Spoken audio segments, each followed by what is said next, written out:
आंबेडकरांच्या विचारांचा कार्यकर्ता निर्माण करण्याची गरज नेते अशोकराव गायकवाड। सातारा जिल्ह्यामध्ये डॉक्टर बाबासाहेब आंबेडकर यांच्या विचारांचा कार्यकर्ता निर्माण करण्याची धमक असणाऱ्यांनीच संघटनेमध्ये राहून वादळाची झुंज देऊन संघटना बळकट करण्याची नितांत गरज आहे, असे प्रतिपादन जिल्हाध्यक्ष अशोक गायकवाड यांनी लोणंद इंदिरानगरमधील शाखेचे उद्घाटन प्रसंगी बोलताना व्यक्त केले।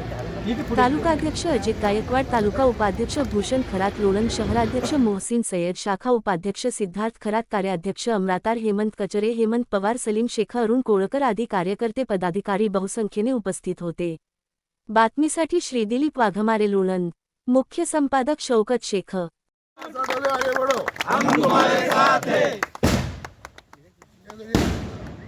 अशोक बापूंचा विजय हो, अशोक बापूंचा विजय हो, रामदास आठवले आगे बढ़ो, हम तुम्हारे साथ हैं। मला त्या कार्यकर्त्याची गरज आहे ज्या कार्यकर्त्यामध्ये ठासून आंबेडकर आणि अन्यायाच्या विरोधात चीड आहे त्याला। नाहीतर काय मामा नागमाली गेला काकाकडे, काका नागमाली गेली का आबाकडे, आबा नागमाली बोलतोय दादा। इंदिरानगर येथे जीवन पार्टी ऑफ इंडियाच्या रामदास आठवले गटाच्या शाखेचं उद्घाटन झालेलं आहे। मोहसिन सय्यद हे या शाखेचे अध्यक्ष झालेले आहेत। त्यांनी ही जबाबदारी स्वीकारलेली आहे।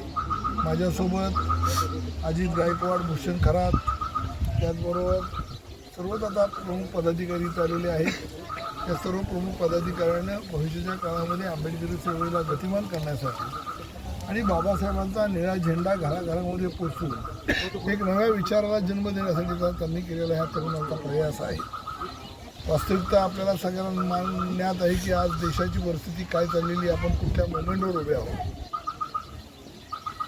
आज अनेक जागी जर आपण बारकाईने बघितलं तर एकीकडे अबकडचं आंदोलन सुरू आहे तर दुसरीकडं जातीय व्यवस्थेचं आंदोलन सुरू आहे। आणि या सगळ्या व्यवस्थेतनं आम्हाला बाबासाहेब आंबेडकर आणि त्याचा भारत जिवंत ठेवायचा आहे, जो धर्मविक्षेत आहे, सर्व जाती धर्माचा आहे।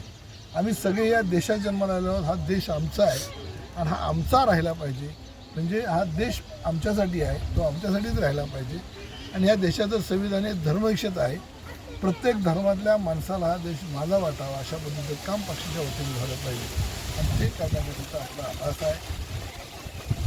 आणि यासाठी आज या सगळं उद्घाटन झालेलं आहे आणि या सगळ्या तरुणांनी ही जबाबदारी आपल्या खांद्यावर घेतलेली आहे की बाबासाहेबांचा हा निळा झेंडा या पुढच्या काळामध्ये सदैव लहरत राहावा, फडफडत राहावा आणि बाबासाहेबांची चळवळ घराघरात व्हावी यासाठी आपला प्रयत्न आहे।